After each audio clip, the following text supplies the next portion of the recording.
자, 오늘 세 번째 시간으로 야고보서를 공부하는 시간입니다. 자, 야고보서는 독특한 문학적인 특성이 있습니다. 우선 야고보서에서부터 일반 서신이 시작이 되죠. 지난 시간에는 우리가 히브리서를 배웠는데 히브리서는 저자와 수신자가 불분명하기 때문에 바울 서신에도 포함되지 않았고 또 일반 서신에도 포함되지 않았습니다. 자, 그런데 오늘 배우는 야고보서부터는 유다서까지 저자가 누구인지 그리고 이 편지가 누구에게 보내졌는지 알려져 있습니다. 그래서 일반 서신으로 분류가 됩니다. 야고보서 1장 1절에 보면 발신자와 수신자가 누군지가 나오죠. 이렇게 되어 있습니다. 하나님과 주 예수 그리스도의 종 야고보는 흩어져 있는 12지파에게 문안하노라 라고 되어 있습니다. 자, 발신자는 야고보이고 수신자는 당시 지중해 연안에 흩어져 살고 있는 12지파, 즉 디아스포라 유대인들입니다. 우리가 성경 역사를 통해서 알고 있는 야고보가 한 명이 아니에요. 몇 명이 있습니다. 자, 먼저 세베대의 아들 야고보가 있죠. 자, 요한의 형제, 보아네게라는 우레의 아들이라고 불리는 그 형제 중에 야고보가 있습니다. 예수님이 항상 데리고 다니던 3인방 중에 한 사람, 야고보죠. 또 알페오의 아들 야고보도 있습니다. 이 알페오의 아들 야고보는 예수님의 12제자 중에 한 사람이죠. 또 예수님의 형제 야고보가 있습니다. 자, 이 중 예수님의 형제가 이 야고보를 쓰는 것으로 알려져 있습니다. 그 이유는 세베대의 아들 야고보는 12제자 중 가장 먼저 순교했기 때문에 이 야고보를 쓸 정도로 이렇게 오래 살지 못했습니다. 그래서 야고보를 쓰지 않았을 것 같다라고 결론이 맺어집니다. 자, 알페오의 아들 야고보도 예수님의 12제자에 속하기는 했지만은 이 12제자 중에 한 명이라는 사실 외에 이 사람이 한 일이 기록되어 있지 않습니다. 그래서 이런 권위 있는 그런 일들을 많이 한 적이 없기 때문에 이 야고보도 쓰지 않았을 것이다 라고 추측을 하는 겁니다. 자, 그런데 예수님의 동생 야고보는 달라요. 예수님의 십자가와 부활 사건 이후에 예수님을 믿었고 또 12제자가 유대교와 로마 당국의 박해를 피해서 예루살렘을 다들 떠나게 됐는데, 자, 예루살렘 밖으로 다들 나가니까 예루살렘 교회는 누가 지킵니까? 자연히 예수님의 동생인 이 야고보가 그 교회를 지키고 그래서 교회의 최고 지도자로 자리를 잡게 됩니다. 사도행전 15장과 갈라디아서 1장과 2장을 보면 이 야고보가 예루살렘의 유대 기독교를 대표하는 사람으로 설명되어 있습니다. 그래서 어떤 유대 기독교 측의 예루살렘 측의 어떤 중요한 결정사항에 대해서는 항상 야고보한테 사람들이 물어봤죠. 또 오리겐과 제롬 등 초대교회 교부들도 예수님의 동생인 야고보를 야고보서의 저자로 인정하고 있습니다. 자, 그래서 전통적으로 예수님의 형제 야고보가 야고보서를 썼다고 이해합니다. 자, 그렇다면 예루살렘 교회의 최고 지도자가 당시 지중해 연안에 퍼져 살고 있는 디아스포라 유대인들에게 편지를 써서 보냈다는 것은 자연스러운 일이 됩니다. 자, 그 다음에 또 한 가지 이 야고보서에 대해서 여러분들이 이제 알아두실 필요가 있는 것이 야고보서를 읽으면 그 잠언 냄새가 난다는 거예요. 그래서 야고보서를 신약의 잠언이다라고 부를 수 있다는 겁니다. 우리는 야고보서 1장 1절에 발신자와 수신자가 명시되어 있기 때문에 야고보서를 서신으로 분류합니다. 그렇지만은 이 첫 절을 제외하면 야고보서를 서신으로 볼 만한 이유가 하나도 없습니다. 서신 중간이나 마지막에 수신자가 처한 구체적 상황을 설명한다거나 수신자를 축복한다거나 아니면 서신서에서 흔히 발견되는 안부 인사들, 이런 것들을 야고보서에는 전혀 찾아볼 수가 없습니다. 그리고 내용을 자세히 읽어보면 이게 서신이라기보다는 구약의 잠언서와 같이 짧은 지혜의 글들을 모아놓은 지혜서 같은 느낌을 받습니다. 자, 몇 구절들을 대표적으로 읽어드리면 이렇습니다. 오직 각 사람이 시험을 받는 것은 자기 욕심에 끌려 미혹됨이니 욕심이 잉태한 즉 죄를 낳고 죄가 장성한 즉 사망을 낳느니라. 자, 1장 14절 15절에 나오는 내용인데요. 이 내용이 꼭 잠언서에 어떤 딱 들어가 있어도 전혀 손색이 없는 그런 종류의 내용이죠. 1장 19절과 20절 사람마다 듣기는 속히 하고 말하기는 더디하며 성내기도 더디하라. 사람이 성내는 것이 하나님의 의를 이루지 못함이니라.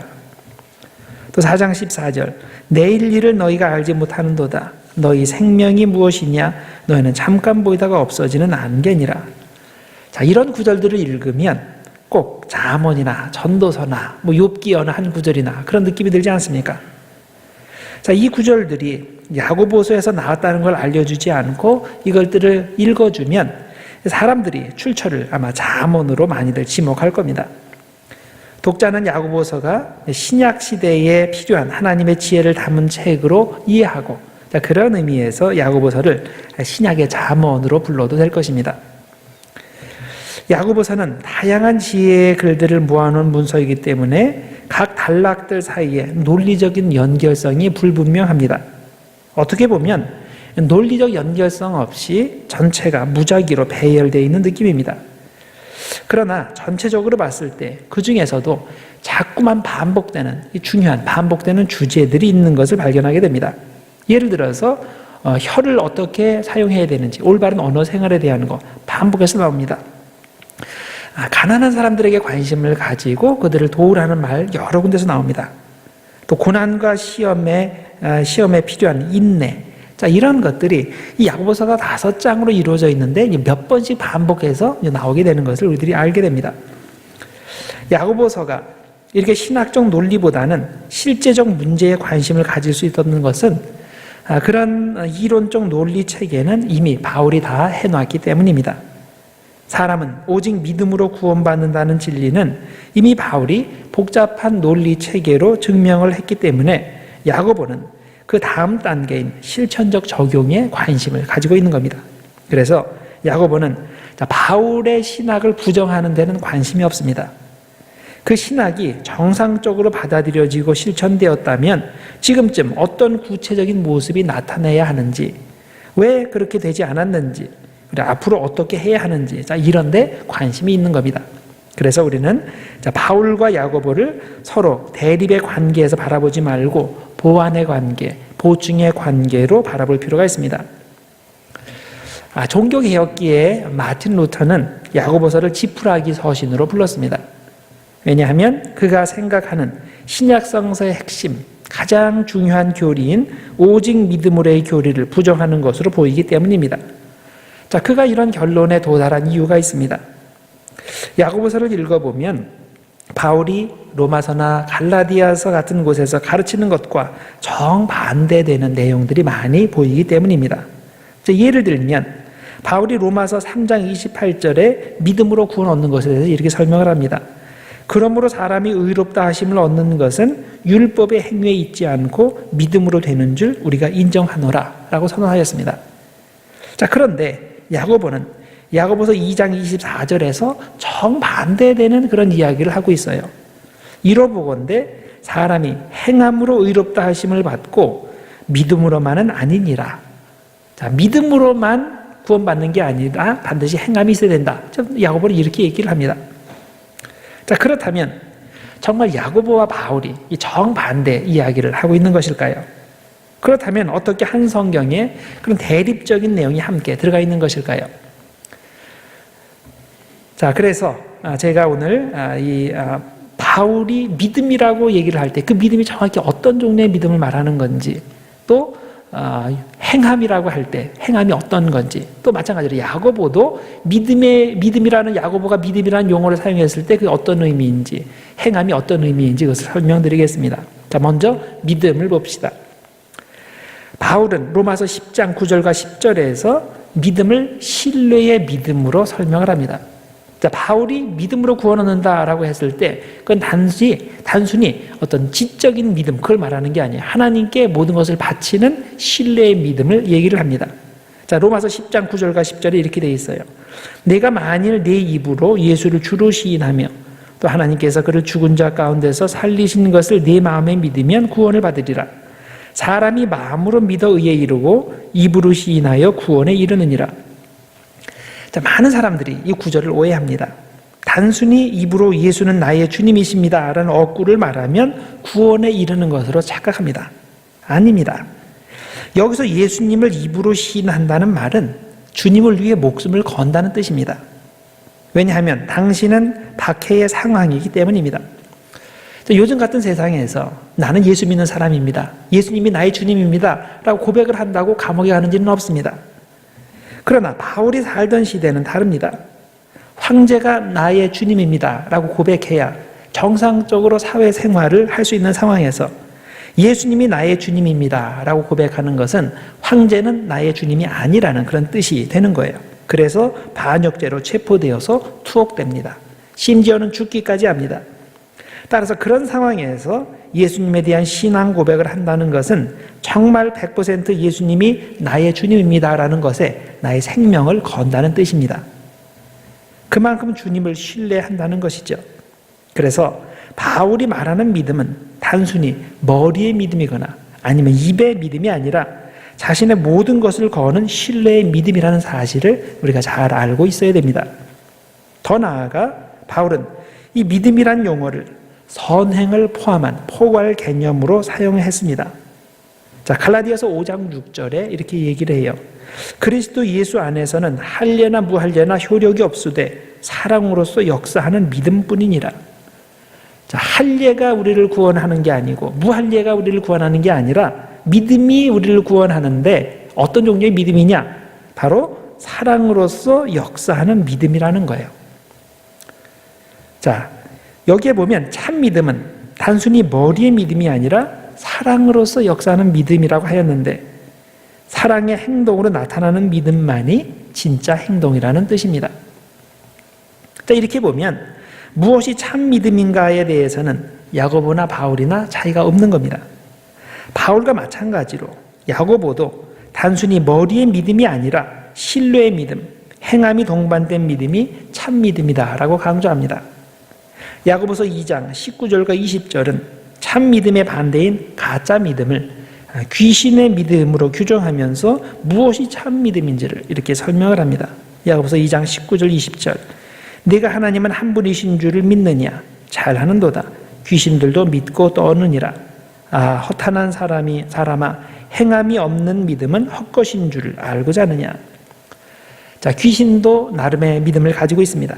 문제는 그것이 머리로만 알고 있는 차원이지 그 지식에 자신을 맡기지도 않고 그 믿음에 따라 행동하지도 않는다는 겁니다. 그래서 행동으로 연결되지 않는 믿음을 가진 사람은 귀신의 믿음을 가진 것에 불과하다는 것을 알아야 됩니다. 야고보서 4장 8절은 이런 귀신의 믿음의 상태를 두 마음을 품는 것으로 설명을 합니다. 죄인들아 손을 깨끗이 하라. 두 마음을 품은 자들아 마음을 성결하게 하라. 자, 하나님을 향하여 한 마음만을 품어야 깨끗하고 성결한 사람이 되는데 자, 그렇지 못하고 마음이 둘로 갈리면 부정한 사람, 거짓 믿음의 사람이 되는 겁니다. 한편 야고보서 1장 6절에서 8절 사이에서는 자, 기도의 상황에서 두 마음에 대해 이렇게 설명을 합니다. 오직 믿음으로 구하고 조금도 의심하지 말라. 의심하는 자는 마치 바람에 밀려 요동하는 바닷물결 같으니 이런 사람은 무엇이든지 죽기 얻기를 생각하지 말라. 두 마음을 품어 모든 일에 정함이 없는 자로다. 자, 여기에 또 두 마음이 나오죠. 두 마음은 신뢰가 없는 부정한 마음입니다. 두 마음을 아마 잘 아시는 한국식으로 표현하면 양다리가 될 겁니다. 한쪽에 집중하지 못하고 양쪽 사이에 어중간하게 자리 잡고 한쪽은 이쪽에 또 한 다리는 저쪽에 걸쳐 놓는 거죠.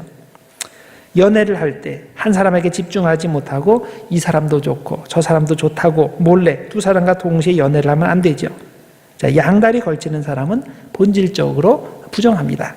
왜냐하면 결국 누구도 전적으로 신뢰할 만큼 좋아하지 않기 때문입니다. 우리가 하나님을 향하여 두 마음을 품는다는 것이 바로 그런 뜻입니다. 자, 하나님을 향해서 한 마음을 품어야 정상인데 그렇게 하지 못하고 마음이 둘로 갈리면 그 자체로 부정한 것이고 참 믿음이 없는 것입니다. 하나님은 우리가 하나님을 향하여 한 마음만을 품는 참 믿음의 사람이 되기를 원하십니다. 자, 이렇게 보면 결국 야고보나 바울이나 참 믿음에 대한 생각은 다르지 않습니다. 모두 신뢰의 믿음, 행동으로 이어지는 믿음을 참 믿음으로 인정합니다. 그러면 야고보가 야고보서에서 공격한 믿음, 행동이 동반되지 않는 죽은 믿음은 무엇입니까? 바울도 참 믿음으로 인정하지 않는 믿음인 겁니다. 자신의 아무것도 걸지 않는 신뢰가 빠진 믿음, 그래서 사랑으로 연결되지 않는 가짜 믿음인 겁니다. 따라서 우리는 야고보가 믿음을 공격했다고 해서 그 바울의 오직 믿음의 교리를 반대했다고 생각하면 안 됩니다. 야고보가 공격한 믿음은 신뢰가 없고 사랑의 행동이 없는 머리에 머무는 믿음인 겁니다. 그 다음에 행함을 봅시다. 행함, 선행, 행위 이렇게 번역이 되는데요. 그리스어로 에르가라는 그런 단어로 번역이 됩니다. 자, 바울이 정죄한 행위, 행함. 자, 구원에 아무 도움이 안 되고 오히려 구원을 막는 행함은 무엇입니까? 그것은 야고보가 말하는 행위와는 아무 상관이 없습니다. 똑같은 단어, 에르가라는 단어를 사용하지만은 그 단어가 의미하는 내용은 완전히 다릅니다. 우선 바울이 말하는 행위는 유대교의 의식법, 즉 할례나 음식법이나 안식일법 같은 종교 행위를 말합니다. 그는 절대로 사랑의 행위를, 사랑의 선행을 행함, 행위로서 거부하거나 정죄하지 않았습니다. 오히려 참 믿음의 사람은 당연히 선행을 해야 한다고 가르쳤습니다. 전형적인 바울 서신의 구조가 있죠. 그것을 생각하시면 이 점이 명확해집니다. 자, 바울의 전형적인 그 구조는 어떻게 되냐면 바울 서신의 구조는 대개 앞부분에서는 신학적인 논증을 하죠. 그리고 뒷부분으로 가면 앞부분에서 가르친 신학적 내용이 어떻게 독자의 상황에 적용이 되는지 구체적인 행동의 문제를 다루게 됩니다. 이것이 바울 서신의 기본적인 형식입니다. 자, 예를 들면 갈라디아서 5장 19절과 21절 그 사이에 보면 이런 내용이 나옵니다. 자, 얼마나 바울이 행위를, 선행을 강조하는지 보세요. 육체의 일은 분명하니 곧 음행과 더러운 것과 호색과 우상숭배와 주술과 원수 맺는 것과 분쟁과 시기와 분냄과 당짓는 것과 분열함과 이단과 투기와 술취함과 방탕함과 또 그와 같은 것들이라. 전에 너희에게 경계한 것 같이 경계하노니 이런 일을 하는 자들은 하나님의 나라를 유업으로 받지 못할 것이요. 이런 일을 하는 사람, 선행을 행하지 않는 사람은 하나님의 나라를 유업으로 받지 못한다. 무슨 뜻입니까? 천국에 못 들어간다는 얘기죠.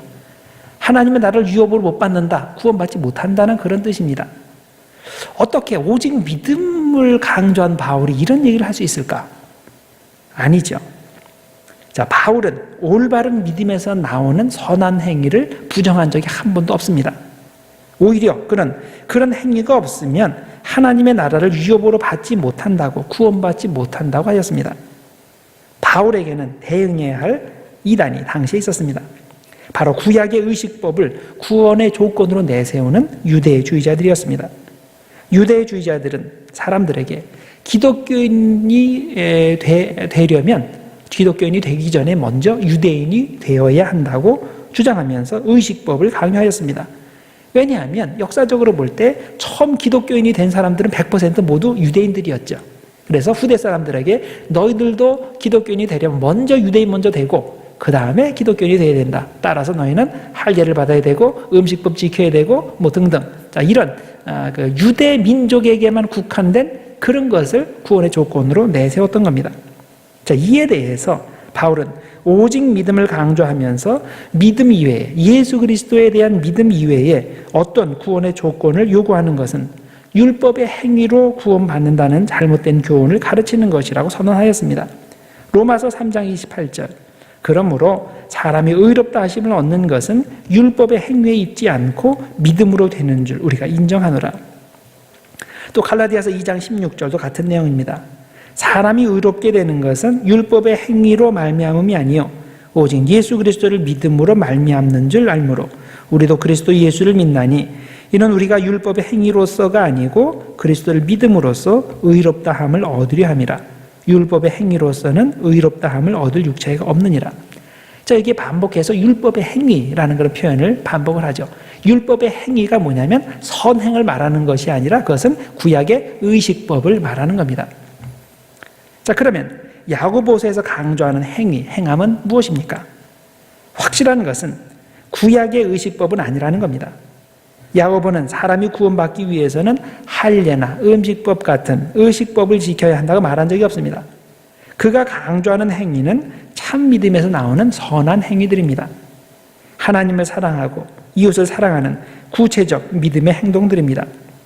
자, 예를 들어서 아브라함이 이삭을 바치는 행위, 또 라합이 스파이들을 숨겨주는 행위, 남에 대해서 험담하거나 비판하지 않고 오히려 격려하고 세워주는 말하는 것, 가난한 사람들에게 관심을 가지고 도움을 주는 것, 자, 이런 것들입니다. 따라서 바울이 정죄하는 행위와 야고보가 칭찬하는 행위는 완전히 다른 겁니다. 다시 말해서 똑같은 것을 가지고 한 사람은 칭찬하고 한 사람은 부정하고 그게 아니라는 거예요. 똑같은 용어를 사용하지만은 그 내용은 완전히 다르다는 거예요. 바울은 구약의 의식법을 버려야 할 행위로서 정죄했지만 야고보는 사랑의 법을 시행해야 할 행위로서 칭찬한 겁니다. 야고보와 바울은 이렇게 각자의 서신에서 믿음과 행위를 서로 다른 의미로 사용했습니다. 자, 그러다 보니까 동일한 아브라함의 이야기를 읽을 때 다른 결론을 도출합니다. 창세기 12장에 보면 하나님께서 아브라함 부르시는 얘기가 나오죠. 아브라함이 하나님의 부르심에 순종해서 고향을 떠나는 믿음을 보입니다. 이 당시에 아브라함이 믿음이 있었고 믿음의 선한 행위를 하였습니다. 자, 그 다음 15장에 보면 아브라함에게 아들이 생기지 않으니까 종 중에 그 엘리에셀이라는 사람을 자신의 후계자로 세우려고 했습니다. 그럴 때 하나님께서 나타나셔서 말씀하셨죠. 그 엘리에셀은 너의 후계자가 못 된다. 내가 사라를 통해서 아들을 줄 테니까 그 아들이 후계자가 될 것이다. 그러니까 계속 기다려라. 이렇게 말씀을 하셨습니다. 자, 아브라함이 이때 하나님을 믿었고 이 믿음에 대해서 창세기 15장 6절에 그의 믿음을 이렇게 평가했습니다. 아브라함이 여호와를 믿으니 여호와께서 이를 그의 의로 여기시고. 자, 이 창세기 15장 6절을 바울도 똑같이 인용을 했고 야고보도 똑같이 인용을 하면서 완전히 다른 결론을 얘기를 했어요. 바울은 이것을 들어서 얘기하면서 오직 믿음의 교리를 얘기했고 그 야고보는 이 똑같은 것을 인용을 하면서 그 행함이 얼마나 중요한지를 얘기를 한 겁니다. 자, 어떻게 그런 얘기가 나오는지 나중에 살펴보겠습니다. 자, 그리고 15장이 지금 그 이야기고요. 17장에 가면 할례 이야기가 나와요. 아브라함이 자신에게 속한 모든 남자들에게 할례를 베푸는 이야기가 나옵니다. 자, 그 다음에 이삭이 태어나고 이삭이 자라고 그리고 하갈과 이스마엘이 쫓겨나고 자, 그 다음에 22장에 이르러서 드디어 이삭을 제물로 바치는 이야기가 나옵니다. 자, 이것은 아브라함에게 하나님께서 테스트 하시는 내용인데 아브라함이 이 테스트를 잘 통과했죠. 자, 이때 하나님께서 그의 믿음의 진실성을 인정해 주시면서 이렇게 말씀하셨습니다. 22장 12절. 네가 네 아들 네 독자까지도 내게 아끼지 아니하였으니 내가 이제야 네가 하나님을 경외하는 줄을 아노라. 자, 이때 비로소 이 아브라함의 믿음의 진정성을 하나님께서 도장을 확 찍어 주신 거죠. 내가 인정한다. 제가 아브라함에 대한 기본 스토리 라인을 알려드렸는데 자, 이에 대해서 야고보와 바울이 완전히 다른 해석을 하는 것을 발견하게 됩니다. 로마서 4장에 보면 아브라함의 할례가 먼저인지 의롭다함 받은 것이 먼저인지를 설명하면서 자, 사람이 의롭게 인정되는 것은 율법의 행위에 의해서가 아니라 즉 할례에 의해서가 아니라 믿음에 의해서다라고 결론을 맺습니다. 왜냐하면 창세기를 보면 아브라함 할례 받은 것이 창세기 17장이고 그가 의롭다함을 얻은 것이 15장이니까 그 의롭다함을 받은 게 할례보다 먼저죠. 할례가 생기는 것과 상관없이 믿음으로 의롭다함을 받았다는 겁니다. 역시 아까 말씀드린 대로 이 바울이 말하는 행함이라는 것은 할례를 말하는 거죠. 선행을 얘기하는 것이 아니라. 자, 그래서 아브라함은 할례라는 율법의 행위와 상관없이 이미 의롭다함을 받았다. 이것을 강조합니다. 그래서 이런 의미에서 로마서 4장 3절에서 이렇게 이야기합니다. 성경이 무엇을 말하느냐? 아브라함이 하나님을 믿음에 그것이 그에게 의로 여겨진 바 되었느니라. 이게 아까 말씀드린 창세기 15장 6절을 인용한 내용입니다. 자, 그런데 야고보는 똑같이 이 창세기 15장 6절을 인용하면서 완전히 다른 결론, 즉 행위를 지지하는 결론을 이끌어냅니다. 그 야고보서 2장 23절이에요. 이에 성경에 이른바 아브라함이 하나님을 믿으니 이것을 의로 여기셨다 하는 말씀이 이루어졌다라고 설명합니다. 아브라함은 창세기 15장에서 의롭다함을 얻었는데 이것이 증명이 된 때가 창세기 22장에 이삭을 바칠 때라는 겁니다. 자, 그래서 야고보서 2장 21절과 22절에 그 내용을 이렇게 설명합니다. 우리 조상 아브라함이 그 아들 이삭을 제단에 바칠 때에 행함으로 의롭다 하심을 받은 것이 아니냐. 내가 보거니와 믿음이 그의 행함과 함께 일하고 행함으로 믿음이 온전하게 되었느니라. 자, 행함과 믿음이 이게 분리가 안 된다는 거죠. 표면적으로 보면 바울과 야고보가 서로 반대되는 주장을 하는 것으로 보입니다. 그런데 그들은 서로 대립하는 것이 아니라 서로를 보완하는 겁니다. 왜냐하면 그 둘은 아브라함과 이삭에 관해 같은 방향에서 바라보며 반대 이야기를 하는 게 아니기 때문입니다. 서로 다른 방향에서 바라보면서 다른 것을 말하고 있는 겁니다.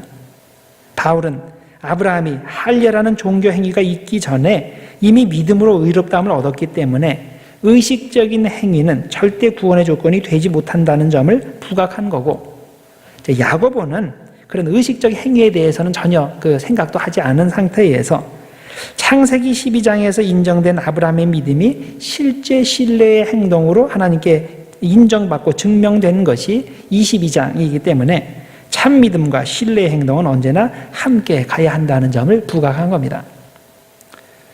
우리는 바울과 야고보가 다른 세계에 살고 있다는 점을 잊어서는 안 됩니다. 바울이 사는 세계는 기독교가 유대교에서 벗어나야 하는 과제를 안고 있는 세계입니다. 그래서 할례와 음식법 같은 의식법, 유대인들의 전통에 관련된 법, 율법의 행위로 구원받지 못하고 신뢰의 믿음으로만 구원받는 것을 강조하였습니다. 한편 야고보는 그런 것을 신경 쓸 필요가 별로 없는 세계에 살고 있는 겁니다. 시대적으로 훨씬 뒤이기 때문에 그것이 문제가 안 되었을 수도 있고, 아니면 야고보의 독자가 모두 유대인들이기 때문에 의식법을 지키는 것이 이슈 자체가 되지 않았을 수도 있습니다. 하여튼 야고보의 세계는 바울의 세계와 다릅니다. 야고보는 교인들이 믿음 생활을 꽤 했는데도 아직도 열매가 없고 성령의 열매가 없고 사랑의 열매가 없는 것을 보고 그들에게 경종을 울리는 것입니다.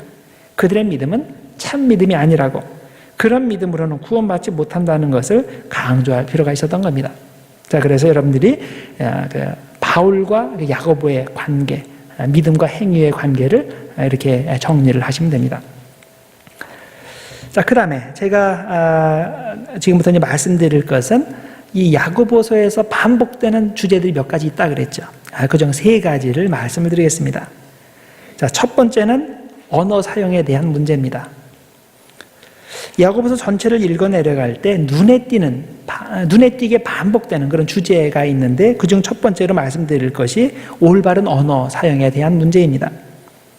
믿음의 사람은 언어 생활을 어떻게 해야 됩니까? 입에서 부정한 말, 원망의 말, 비평의 말, 남을 허무는 말이 나오지 않도록 자기 입에 재갈을 물려야 한다라고 하였습니다. 야고보서 1장 26절에 그 내용이 나와요. 누구든지 스스로 경건하다 생각하며 자기 혀를 재갈 물리지 아니하고 자기 마음을 속이면 이 사람의 경건은 헛것이라. 자, 잘못 사용하는 혀는 단순히 말의 실수로 끝나지 않고 독이 되어서 다른 사람들을 죽인다는 겁니다.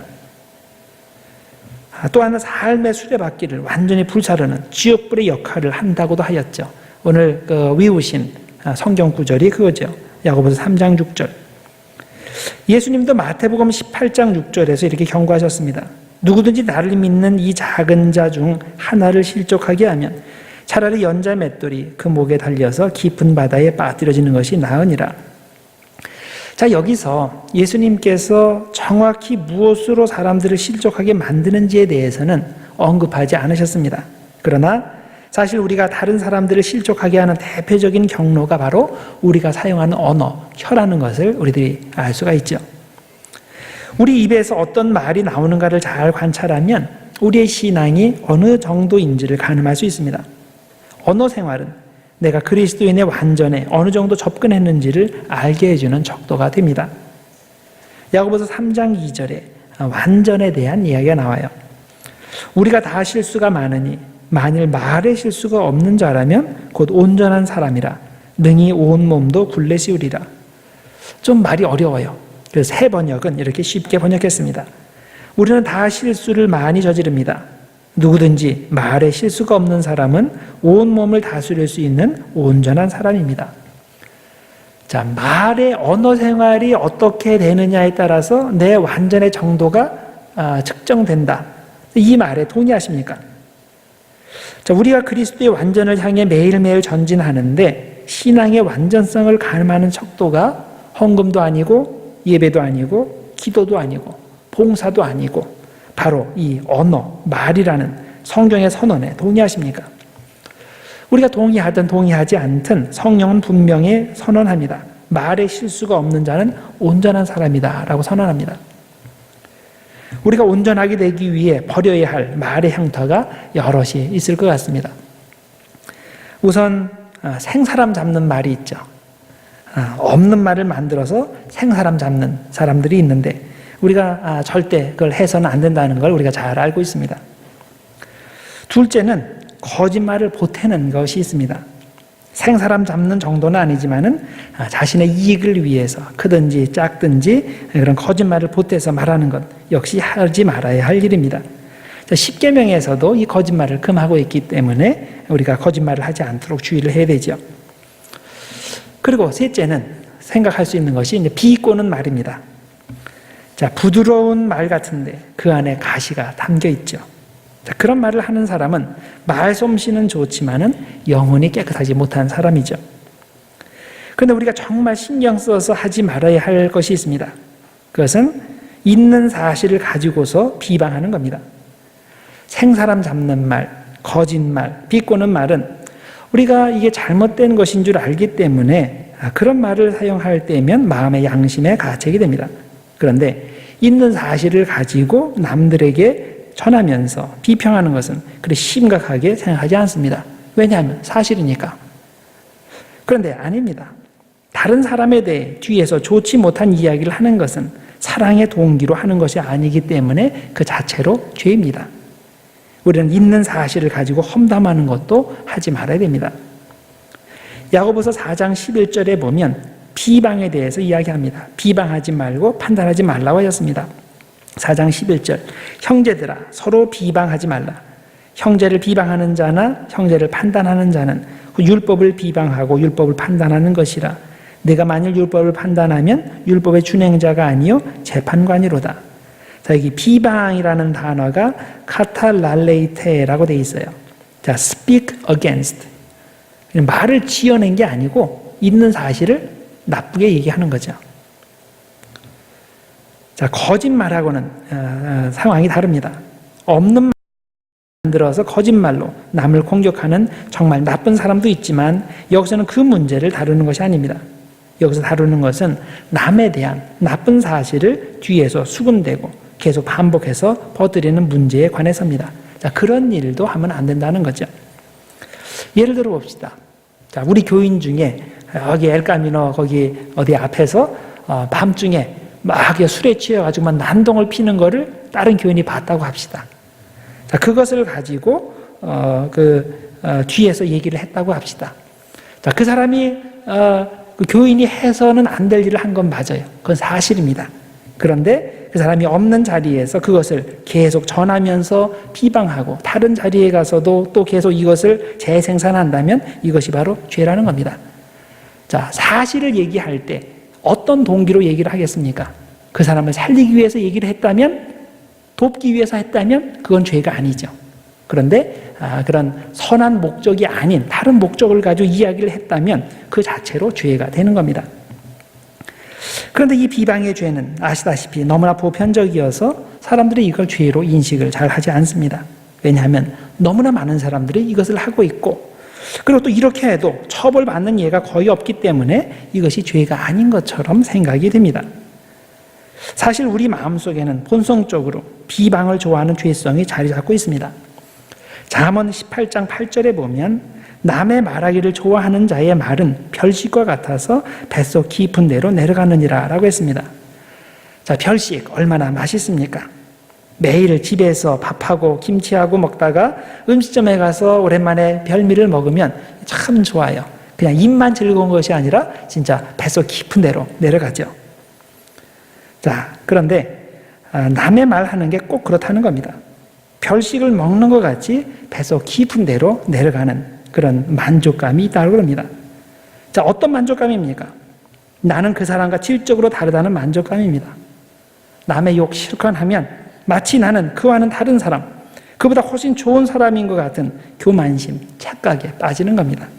사실은 나도 그와 별 차이가 없는데도 말입니다. 이것이 바로 죄입니다. 우리는 비방의 죄가 얼마나 심각한지를 깨달아야 됩니다. 그냥 사람들이 일상적으로 하는 일 중에 하나가 아니라 하나님께 대해서 죄를 짓고 이웃에 대해서 죄를 짓는 행위라는 것을 알아야 됩니다. 동시에 우리는 다른 사람이 비방의 죄를 지을 때 그것을 그냥 보고만 있지 말아야 됩니다. 그것을 교정해 줘야 됩니다. 우리가 비방하는 말을 계속 들어주면 그것은 나도 그 비방의 죄에 동참하는 것이 됩니다. 공범이 되는 거죠. 예를 들어서 누가 상습적으로 어떤 물건을 훔친다고 합시다. 그리고 그 물건을 어떤 사람이 또 상습적으로 계속 사준다고 합시다. 자, 그 물건을 사주는 사람이 나는 도둑질한 적이 없으니까 죄가 없다라고 할 수 있습니까? 아니죠. 도둑질한 사람이나 그 물건을 사주는 사람이나 똑같은 겁니다. 왜냐하면 사주는 사람이 없으면 도둑이 계속 도둑질을 할 이유가 없는 거죠. 마찬가지로 아무도 비방하는 소리를 들어주지 않으면 누구도 계속 남을 비방할 수 없습니다. 내가 자꾸만 들어주고 맞장구를 쳐주고 하니까 그가 계속 비방을 하는 겁니다. 그래서 우리는 공범의 죄를 짓지 않기 위해서 절대로 비방하는 사람의 말을 들어주면 안 되는 겁니다. 더 나아가서 우리는 그런 사람을 깊게 사귀는 일이 없어야 됩니다. 잠언 20장 19절에서 그렇게 명령합니다. 두루 다니며 한담하는 자, 비방하는 자는 남의 비밀을 누설하나니 입술을 벌린 자를 사귀지 말지니라. 자, 우리가 왜 비방하는 사람을 피하고 사귀지 말아야 합니까? 죄 짓는 사람하고 같이 지내면 우리도 똑같이 되기 때문입니다. 여러분, 자녀들에게 어릴 때부터 누누이 강조하는 내용이 있죠. 좋은 친구 사귀라고 얘기를 하죠.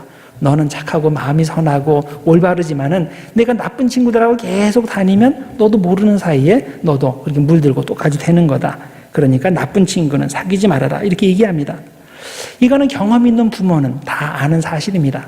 경험이 없는 미숙한 자녀에게 이 얘기를 해주면 그 자녀가 그대로 따라가는 것이 옳은 거죠. 자, 그러면 여러분은 우리가 이것을 우리 자신에게 적용하기를 좋아합니까? 자, 이것을 자신에게도 당연히 적용해야 되죠. 우리가 아무리 선하고 신앙이 좋고 아무리 기도를 많이 해도 매일 비방하며 다니는 친구와 같이 지내면 우리도 똑같이 된다는 것을 우리들이 알아야 됩니다. 정말 내가 그 친구를 사랑한다면, 그 친구의 영혼을 사랑한다면 그가 비방의 죄를 지을 때 그냥 보고만 있지 말고 그것을 교정해 주어야 됩니다. 그렇게 할 수 없다면 그 사람을 멀리해야 됩니다. 이것도 저것도 못하면 나는 그와 함께 똑같이 죄를 짓는 것이 됩니다. 일찍이 다윗은 시편 141편 3절에서 이렇게 기도했습니다. 여호와여, 내 입에 파수꾼을 세우시고 내 입술의 문을 지키소서.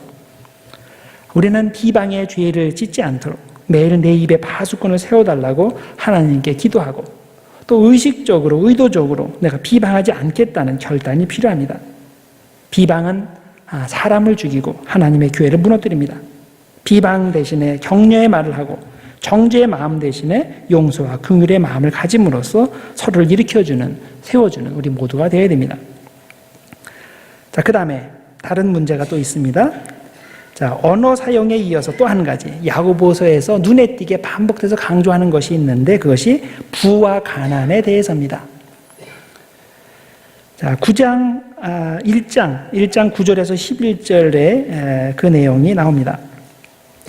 낮은 형제는 자기의 높음을 자랑하고 부한 자는 자기의 낮아짐을 자랑할지니 이는 그가 풀의 꽃과 같이 지나감이라.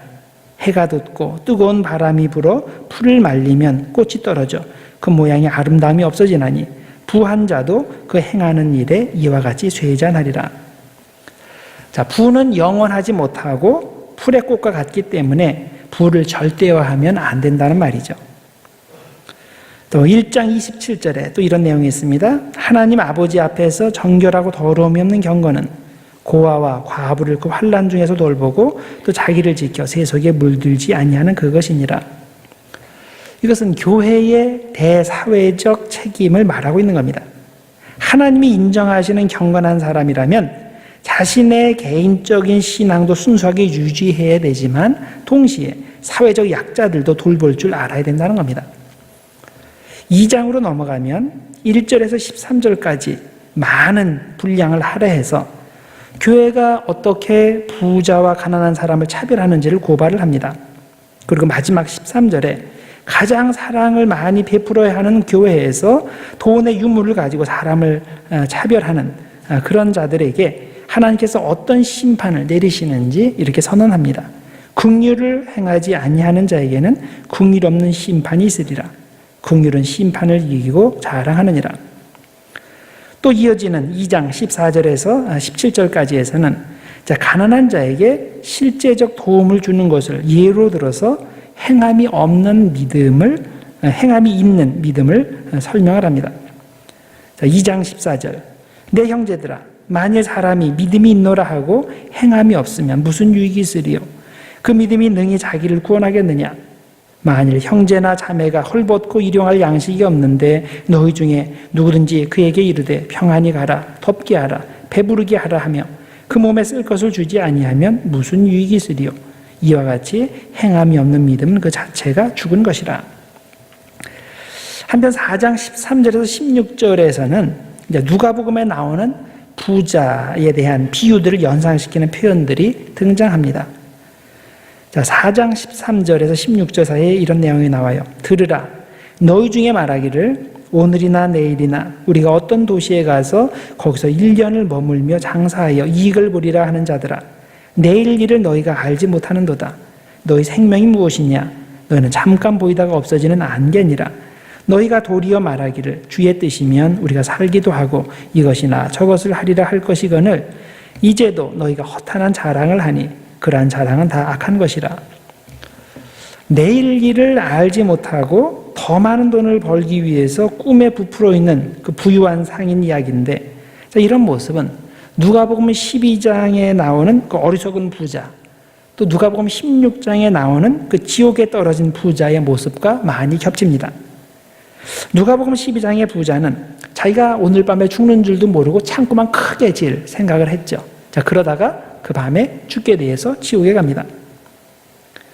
이 사람은 자신의 인생이 잠깐 보이다가 없어지는 안개라는 사실을 모르고 있다가 그런 일을 당한 거죠.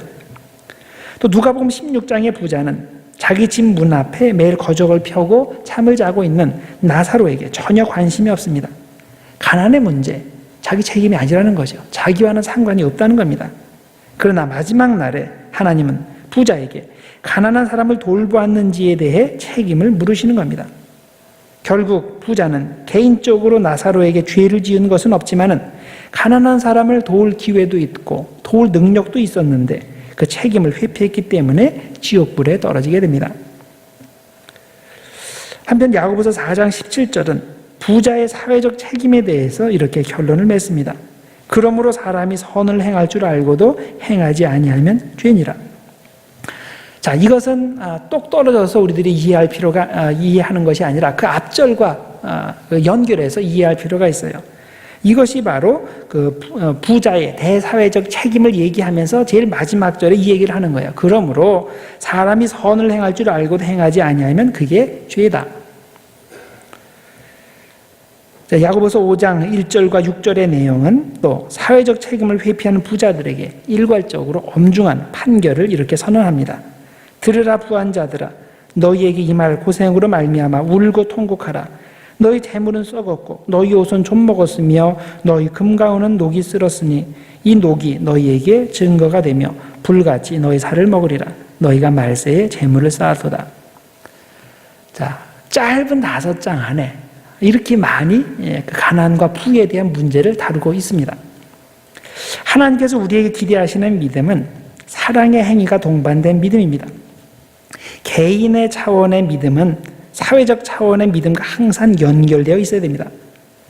야고보서 1장 27절에서 가르치는 대로 하나님이 인정해 주시는 경건은 고아와 과부와 같은 사회적 약자들을 돌보는 동시에 자신을 지켜 세속에 물들지 않는 겁니다.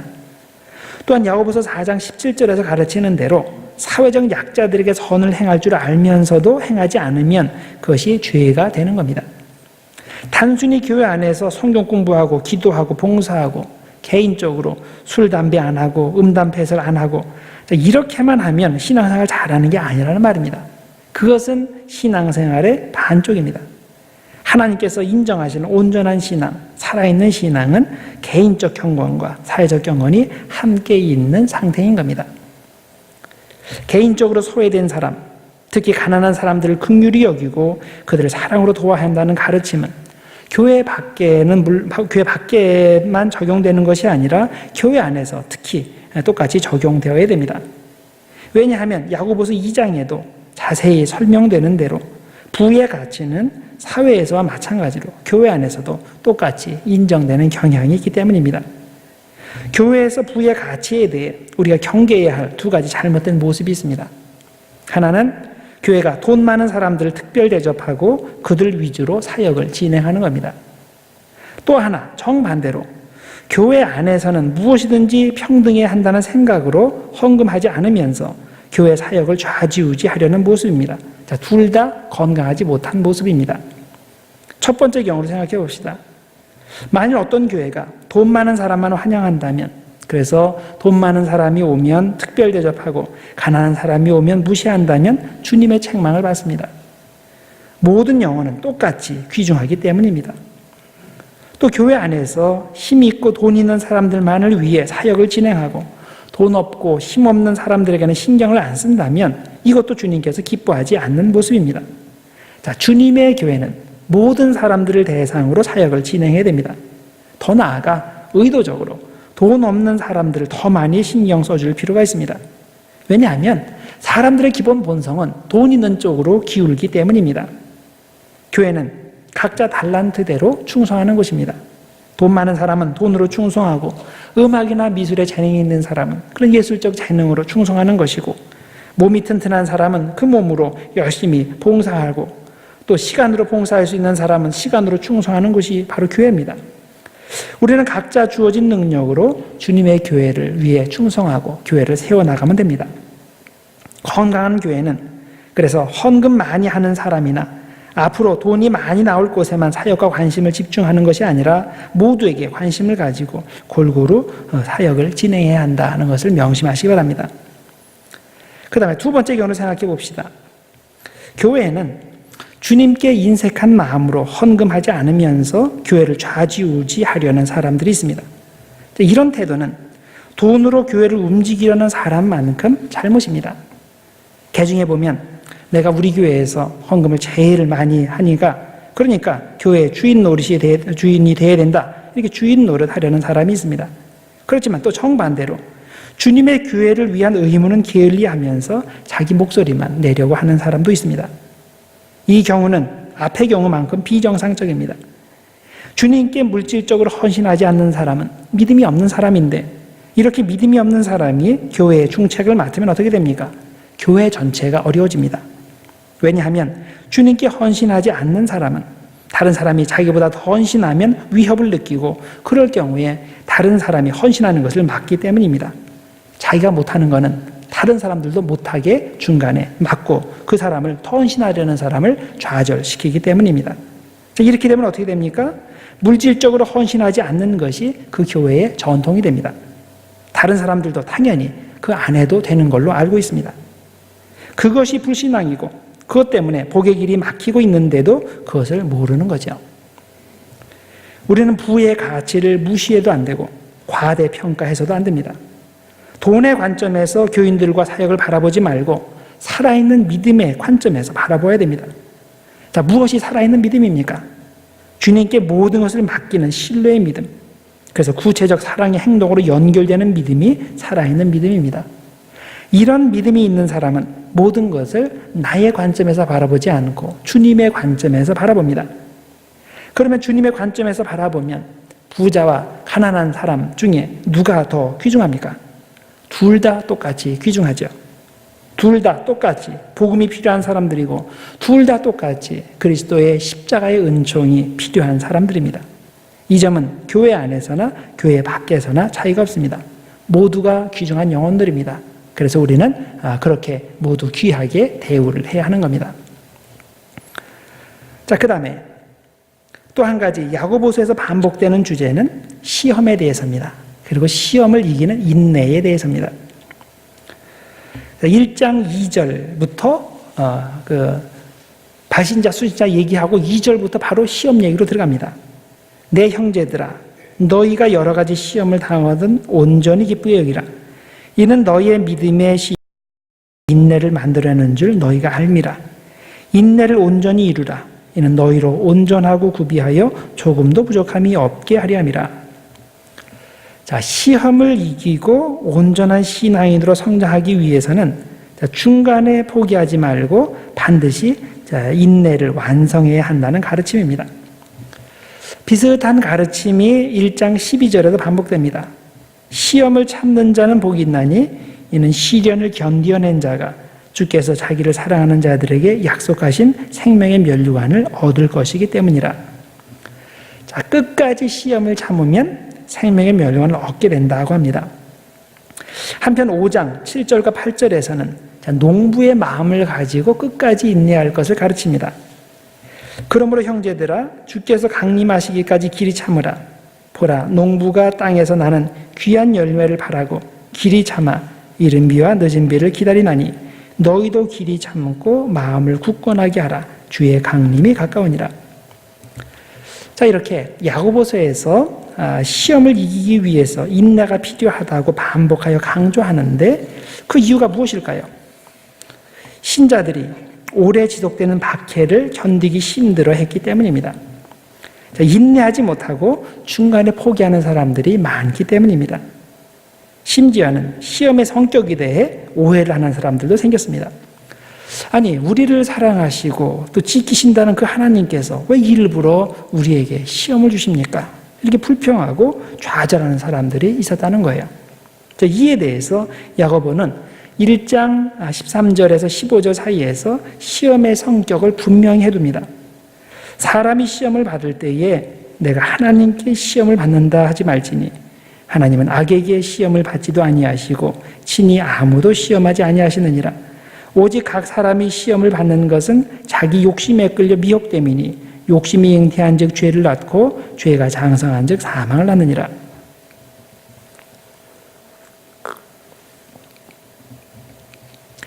여기에 보면 하나님은 아무도 시험하지 않으신다라고 했는데, 그렇다면 하나님께서 아브라함에게 이삭을 바치라고 한 건 뭐예요? 시험이 아니고 뭐겠습니까? 또 출애굽기 16장 4절에 보면 하나님께서 시험하신다는 내용이 또 나와요. 출애굽기 16장 4절에 이렇게 되어 있어요. 그때 여호와께서 모세에게 이르시되 보라, 내가 너희를 위하여 하늘에서 양식을 비같이 내리리니 백성이 나가서 일용할 것을 날마다 거둘 것이라. 이같이 하여 그들이 내 율법을 준행하나 아니하나 내가 시험하리라. 여기 그래 되죠. 내가 시험하리라. 이렇게 돼 있는데, 그러면 한쪽에서는 하나님이 시험한다 그러고 한쪽에서는 하나님이 시험 안 한다 그러고 어떤 게 맞습니까? 왜 성경에 이 서로 맞지 않는 반대되는 내용이 들어가 있는 것일까요? 이 문제를 해결하기 위해 우리는 한국어 성경에서 시험하다라고 번역이 된 페이라조라는 단어를 살펴볼 필요가 있습니다. 페이라조, 이제 시험한다 그런 뜻인데, 이 그리스어 단어는 히브리어 단어인 그 나사와 같은 의미를 지니고 있습니다. 이 두 단어는 모두 이중적 의미로 사용됩니다. 즉 어떤 때는 좋은 의미로 사용되고 어떤 때는 나쁜 의미로 사용이 됩니다. 좋은 의미로 사용될 때는 시련, 테스트 혹은 훈련, 트레이닝의 의미로 우리가 받아들일 수 있고, 나쁜 의미로 사용될 때는 유혹, 템테이션으로 우리가 이해할 수가 있습니다. 자, 먼저 사탄의 유혹으로서의 시험을 살펴봅시다. 하나님이 시험을 주실 때는 언제나 좋은 의도로 주십니다. 우리를 돕고 살리기 위해서 주십니다. 그런데 사탄이 시험을 줄 때는 언제나 우리를 죽이기 위해서 줍니다. 우리의 믿음을 탈선시키고 우리가 천국길을 제대로 가지 못하게 하기 위해서 시험을 줍니다. 그런 의미에서 우리는 사탄이 주는 시험을 유혹으로 부를 수 있습니다. 이런 종류의 시험을 만나면 우리는 반드시 피해야 됩니다. 절대 이런 유혹에 어리석게 몸을 내던질 필요가 없습니다. 예수님께서 제자들에게 주신 기도문에도 시험에 대한 내용이 나오죠. 시험에 들게 하지 마옵시고 라는 구절이 들어가 있습니다. 자, 여기서 말하는 시험이 바로 사탄이 주는 유혹입니다. 그래서 이 말의 뜻은 사탄의 유혹에 내가 넘어가지 않게 하옵소서, 그런 의미입니다. 야고보서 1장 13절과 14절에 나오는 시험도 역시 사탄이 주는 유혹으로 이해할 수 있습니다. 하나님은 절대로 사람을 시험하지 않으신다고 할 때 그 의미는 사탄같이 죽일 목적으로 나쁜 의미로 사람을 유혹하지 않으신다는 뜻입니다. 그래서 야고보서의 의미를 더욱 명확하게 하려면 시험이라는 단어 대신에 유혹이라는 단어를 넣어서 읽으시면 됩니다. 그래서 야고보서 1장 13절과 14절을 이렇게 읽으시면 돼요. 사람이 유혹을 받을 때에 내가 하나님께 유혹을 받는다 하지 말지니 하나님은 악에게 유혹을 받지도 아니하시고 친히 아무도 유혹하지 아니하시느니라. 오직 각 사람이 유혹을 받는 것은 자기 욕심에 끌려 미혹됨이니, 이렇게 이해를 하시면 됩니다. 자, 그 다음에 두 번째로 시련 혹은 훈련으로서의 시험을 살펴봅니다. 하나님은 우리의 성장 상태에 맞추어서 우리를 테스트하실 때가 있습니다. 테스트에서 어떻게든 떨어뜨려서 우리를 망하게 하실 목적이 아니라 어떻게 해서든지 우리를 붙여주려고, 이 테스트를 통해서 우리가 영적으로 성숙한 사람이 되게 하시기 위해서 테스트를 주시는 겁니다. 자, 그래서 우리는 이런 종류의 시험을 만날 때, 이것이 나에게 축복의 통로가 되고 축복의 도가 될 수 있다라고 이해하시고 시험의 테스트에 임하셔야 됩니다. 이런 종류의 시험을 오히려 기뻐해야 된다고 야고보서 1장 2절과 3절이 가르칩니다. 이렇게 되어 있죠. 내 형제들아, 너희가 여러 가지 시험을 만나거든, 즉 테스트를 만나거든 온전히 기쁘게 여기라. 이는 너희 믿음의 시련이 인내를 만들어내는 줄 너희가 알미라. 인내를 온전히 이루라. 이는 너희로 온전하고 구비하여 조금도 부족함이 없게 하려 함이라. 학교에서 학생들에게 시험을 보게 합니다. 어느 선생님이 학생들을 골탕 먹이를 목적으로 시험을 보게 하겠습니까? 선생님이 시험 문제를 낼 때는 학생들이 이것을 통해서 이것을 위해 다 잘 준비하고, 그래서 시험을 잘 봐서 더 한 단계 높은 단계로 성장하기를 원하기 때문에 테스트를 주는 겁니다. 같은 맥락에서 하나님은 교육의 목적으로 우리를 시험하십니다. 자, 신명기 13장 1절에서 3절 사이에 보면 하나님이 심지어 거짓 선지자들을 통해서 우리를 시험하신다, 테스트하신다라고 되어 있어요. 신명기 13장 1절에서 3절에 이런 내용이 나옵니다. 너희 중에 선지자나 꿈꾸는 자가 일어나서 이적과 기사를 내게 보이고 그가 내게 말한 그 이적과 기사가 이루어지고 그 다음에 너희가 알지 못하던 다른 신들을 우리가 따라 섬기자 하고 말할지라도 너는 그 선지자나 꿈꾸는 자의 말을 청종하지 말라. 이는 너희의 하나님 여호와께서 너희가 마음을 다하고 뜻을 다하여 너희의 하나님 여호와를 사랑하는 여부를 알려하사 너희를 시험하시니라. 하나님께서 우리를 테스트하실 때 좀 그냥 쉬운 걸로 테스트하시면 좋겠는데, 이 거짓 선지자들을 보내서 테스트를 하신다. 좀 심하다고 생각하지 않으세요? 꼭 이거 다 걸려 넘어지라고 하는 것 같은데, 그런데 아무한테도 이렇게 주는 게 아니죠. 어쨌든 하나님께서 이 말씀을 주실 때는 심지어는 거짓 선지자들을 통해서 너희의 믿음을 테스트하신다라고 여기서 말씀하는 겁니다.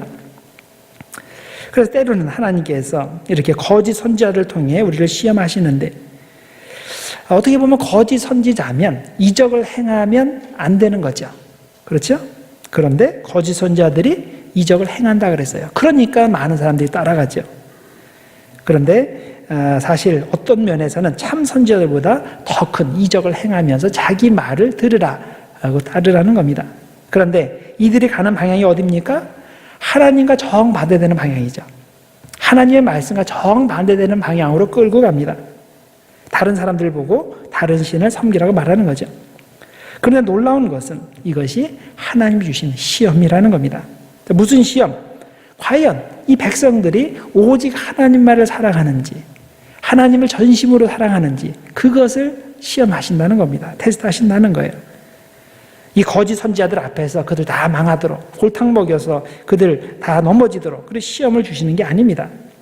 그들이 이런 하나님만을 섬겨야 된다는 그런 그 챌린지 앞에 정말 그 올바른 선택을 할 수 있는지, 또 올바른 선택을 할 때 그것을 어떻게 잘 넘어갈 수 있는지, 이것을 보시기 위해서 이런 테스트를 주셨다는 겁니다. 어떤 성도는 믿음이 성장할수록 시험이 증대되는 것이 두려워서 그러려면 차라리 믿음이 성장 안 하는 게 낫다, 이렇게 생각할 수도 있습니다. 그러나 그것은 어린 학생이 장차 어려운 시험 문제 푸는 것이 두려워서 낙제를 거듭해서 나는 영원히 초등학생 1학년이 될 거다, 이렇게 말하는 것 같습니다.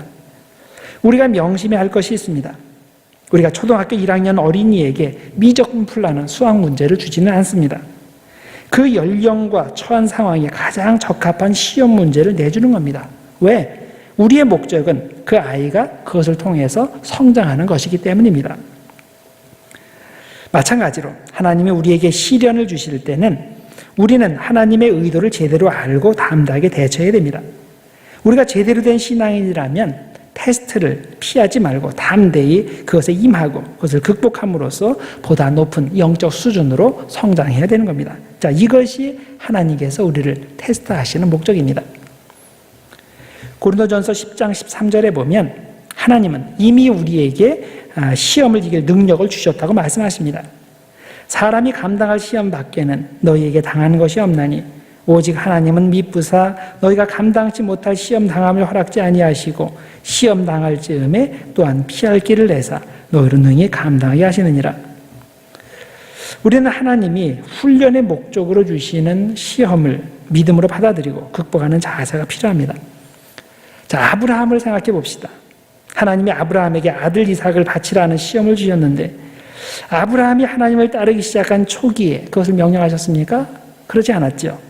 아브라함이 하나님께 순종한 지 꽤 오랜 시간이 지난 후에 이미 크고 작은 여러 시험들을 성공적으로 통과한 후에 이제는 이런 어려운 시험도 감당할 만큼 인격이 성숙했을 때 그때 아들 독자 이삭을 바치라고 명령하신 겁니다. 만약 아브라함이 갈대아 우르를 떠난 지 얼마 안 돼서 초창기에 이런 시험을 주었다면 당연히 아브라함이 감당하지 못하죠. 하나님께서는 그런 시험을 안 주십니다. 그러나 하나님께서는 아브라함이 이 시험을 감당할 만한 능력이 있을 때 이 시험을 허락하셨고 아브라함은 담대한 믿음으로 이 시험을 통과했던 것입니다. 따라서 우리가 하나님이 우리를 성장시키기 위해 주시는 시험을 만날 때 절대로 불평하거나 두려워하지 말고 도리어 기뻐해야 됩니다. 우리가 인내를 온전히 이룰 때 이것을 통해서 내가 하나님 앞에 온전하고 구비하여 조금 더 부족함이 없는 신앙인으로 성장하게 되기 때문입니다. 여러분이 사탄의 시험 혹은 유혹을 받고 있습니까? 그러면 피하든지 대적하든지 해야 됩니다. 사탄의 목적은 우리의 믿음이 파선하고 좌초하는 것이기 때문에 절대로 사탄의 작전에 말려들어서는 안 됩니다. 하나님의 시험 혹은 테스트를 받고 있습니까? 그러면 중간에 포기하지 말고 끝까지 인내해야 됩니다. 과연 하나님께서 이 시험을 통해 나를 어떻게 연단시키실까? 자, 이 연단을 통해서 나를 어떤 사람으로 만들어 주실까? 나를 얼마나 온전하게 만들어 주실까? 이것을 기대해야 됩니다. 인내의 믿음으로 시험을 이기고 온전하고 성숙한 신앙인으로 성장하는 우리 모두가 되기를 주님의 이름으로 축원합니다. 기도하겠습니다. 하나님 아버지 감사합니다. 오늘도 야고보서를 통해서 주님의 말씀을 주심을 감사합니다. 주님께서 우리를 사랑하시기 때문에 우리에게 때로는 시련을 주십니다. 테스트하십니다. 그럴 때 믿음으로 잘 견뎌나게 하시고 또 야고보서에서 주장하는 대로 우리의 믿음이 말로만의 믿음이 아니고 또 입으로만의 믿음이 아니라 실제 사랑의 행위로 이어지는 믿음, 주님만을 온전히 바라보고 주님께만 온 정성을 쏟는 그런 단일한 마음의 믿음이 될 수 있도록 하나님 축복하여 주시옵소서. 우리들 삶 가운데 참 믿음을 가지고서 인생에 승리할 뿐만 아니라 신앙에서도 승리할 수 있는, 그래서 온전한 신앙인이 될 수 있도록 하나님 축복하여 주시옵소서. 예수님의 이름으로 기도드리옵나이다. 아멘.